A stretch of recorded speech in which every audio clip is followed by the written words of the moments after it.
Taryn, Australian of the Year.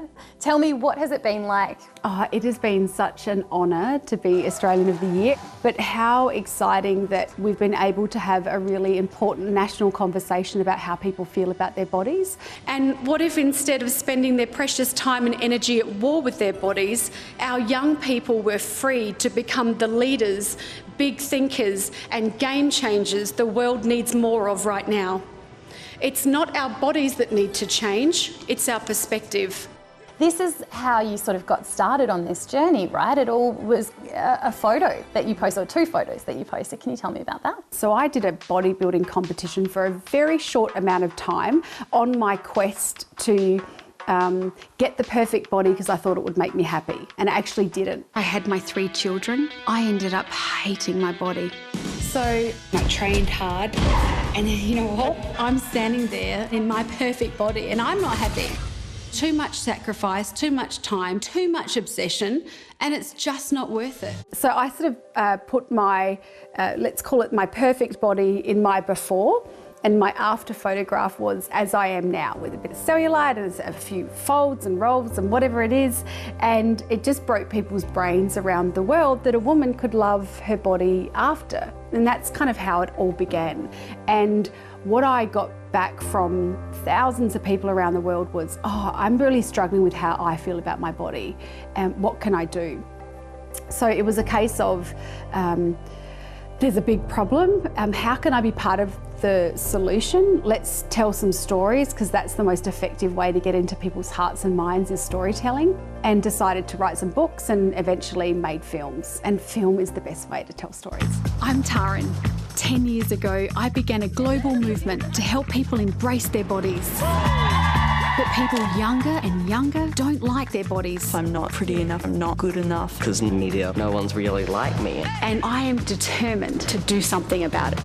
But what I want everyone to know is that we're also unique and special just the way we are, and we don't need to look like anyone else, we don't need to fit in, we don't need to conform. We just need to really embrace what we've got. We've only got one body. It's the body that you'll have for the rest of your life. So getting in as early as possible and deciding and choosing to have a great relationship with your body, it is like a superpower in life. What would you recommend for young people to have a more positive relationship with their bodies? Yeah, I think there's 4 things that I want everyone to know. The first one is to celebrate diversity. We all come in different shapes, sizes, abilities, colours. Like, that's what makes the world special and different. And imagine if we did look the same, it would be so boring. We all have different strengths, and I think we need to really celebrate those differences in people. The other thing is to focus on functionality. So we get so lost and so caught up on how we look that we forget about how we feel. And we also forget about all the things that our bodies can do, like our senses. We can see and we can smell and we can hear and we can touch. And there's all these things that our bodies do that we actually don't take the time to be kind of grateful for. The other one is real role models. Who are you allowing into your life? And make sure they're people that want you to be a better human being, that they're lifting you up, they're encouraging and inspiring you to be a better person. Don't follow people just because of how their body looks. And the 4th one is be kind. Being kind to ourselves and kind to others. Self-compassion is key when we want to feel better about our bodies. So you recently spoke at the National Press Club, huge event.